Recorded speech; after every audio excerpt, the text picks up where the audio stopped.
ഏറ്റവും വിലപ്പെട്ടത് തൻ്റെ മക്കളാണ്. ആ മക്കളുടെ സ്ഥാനം അമ്മയുടെ ഹൃദയത്തിലാണ്. അമ്മ ചിലപ്പോൾ മക്കളോട് ദേഷ്യപ്പെട്ടു എന്ന് വരാം, അടിച്ചു എന്നും വരാം, ചിലപ്പോൾ ആട്ടി പുറത്താക്കി എന്നും വരാം. പക്ഷേ ഉള്ളിൻ്റെ ഉള്ളിൽ തുളുമ്പി നിൽക്കുന്ന ആ മാതൃസ്നേഹത്തിന് ഒരു കുറവുണ്ടാകത്തില്ല. അതിന് ഉദാഹരണമാണ് വൈലോപ്പള്ളി ശ്രീധര മേനോൻ എഴുതിയ മാമ്പഴം എന്ന കഥാകാവ്യം.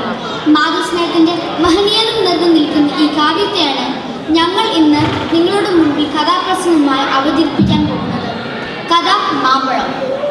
അതാ നോക്കൂ, ആ കാണുന്ന വീടിന് മുറ്റത്ത് ഒരു കൊച്ചു തൈമാവ് പൊൻകുലകളാൽ പൊൻകിരീടം ചൂടി നിൽക്കുകയാണത്.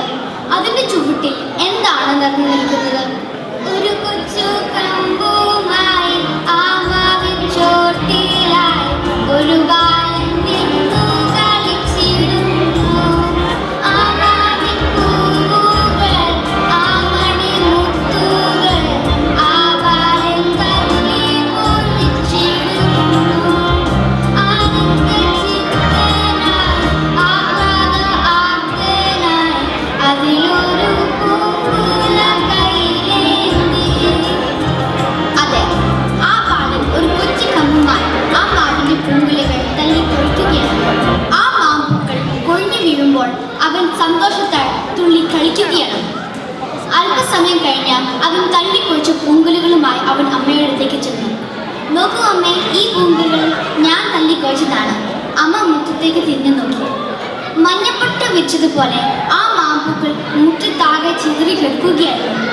ചൊടിച്ചു മാതാവപ്പോൾ ഉണ്ണികൾ വിരിഞ്ഞപ്പോ ഒടിച്ചു കളഞ്ഞല്ലോ കുസൃതി കുരുന്നെനി. മാങ്ങണി വീഴുന്നേരം ഓടിച്ചെന്നെടുക്കേണ്ടോ പൂങ്കുല തല്ലുന്നത് തല്ലുകൊള്ളാനിട്ടല്ലേ. കാറ്റത്ത് ഞെട്ടിട്ട് വീഴുന്ന മാമ്പഴം. വെറുക്കണ്ട നീ, ഈ മാമ്പൂക്കൾ തന്നെ തല്ലിക്കൊഴിച്ചത് തല്ലുകൊള്ളാനിട്ടല്ലേ. അമ്മ ദേഷ്യത്തോടെ ഒരു കമ്പൊടിച്ച് അവനെ ചെറുതായി തല്ലി. ആകാശത്ത് പൂത്തൊഴിഞ്ഞു നിൽക്കുന്ന നക്ഷത്രങ്ങളെ പോലും തല്ലിക്കൊഴിക്കുവാൻ വെമ്പുന്ന ഈ പ്രായത്തിൽ ആ മാമ്പൂക്കൾ അവൻ തല്ലിക്കൊഴിച്ചത് അത്ര വലിയ അപരാധമൊന്നുമല്ല എന്ന് അമ്മ അപ്പോൾ ഓർത്തില്ല. അമ്മയുടെ ദേഷ്യം ആദ്യമായി കാണുകയാണവൻ. അമ്മയുടെ തല്ല് ആദ്യമായി കൊള്ളുകയാണവൻ.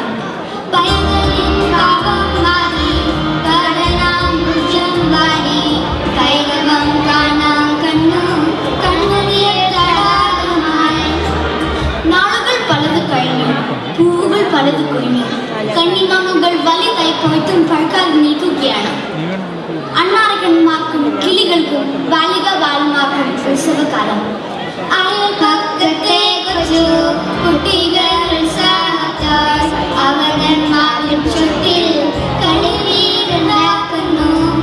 അയൽപക്കത്തെ കൊച്ചു കുട്ടികൾ ഉത്സാഹത്താൽ അവതന്മാരും ചുറ്റിൽ കളിവീടുണ്ടാക്കുന്നു. മാത്രമല്ല, പൂവാലൻ അണ്ണാക്കണ്ണ മാമ്പഴം തരിയുമ്പോൾ പൂവാലൻ വിളിയോടെ വിളിച്ചു പറയുന്നു. മാത്രമല്ല, പൂവാലൻ അണ്ണാക്കണ്ണ മാമ്പഴം തരിയുമ്പോൾ പൂവാലൻ വിളിയോടെ വിളിച്ചു പറയുന്നു. അതാ നോക്കൂ, ആ കണ്ണ് വീടിന്റെ മുറ്റത്തുള്ള മാവിന്റെ ശിഖരങ്ങളും പാമ്പഴം തൂങ്ങിക്കിടക്കുകയാണ്. അണ്ണാറക്കണ്ണന്മാരും കിളികളും തകൃതായ ബഹളം കൂട്ടുകയാണ്. ഇതെല്ലാം കണ്ടുകൊണ്ട് ഒരു അമ്മ, നമ്മുടെ അമ്മ, പൊട്ടിത്തകർന്ന ഹൃദയത്തോടെ നെടുവീർപ്പോടെ നിരാശയോടെ നിൽക്കുകയാണ്. ഒരു ഇളം കാറ്റ് വീശി ഒരു മാമ്പഴം എട്ടിട്ട് വീണു.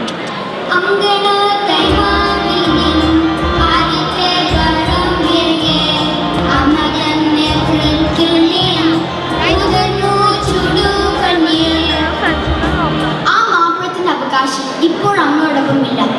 ഉദരത്തുനിന്ന് വീണ കണ്ണീരോടെ അമ്മ ആ മാമ്പഴം കയ്യിൽ എടുത്തുകൊണ്ട് തൻ്റെ മകനെ അടക്കം ചെന്ന് മണ്ണിലേക്ക് വെച്ചുകൊണ്ട് പറഞ്ഞു, ഉണ്ണിക്കൈ കേടുക്കുവാൻ ഉണ്ണിക്കായ് തിന്നാൻ വേണ്ടി വന്നതാണ് മാമ്പഴം.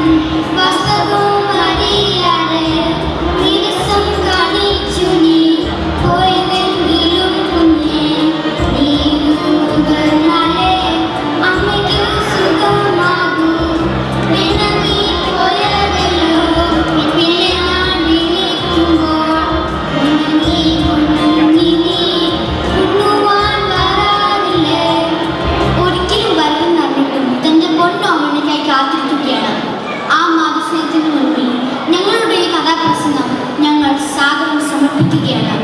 നന്ദി, നമസ്കാരം.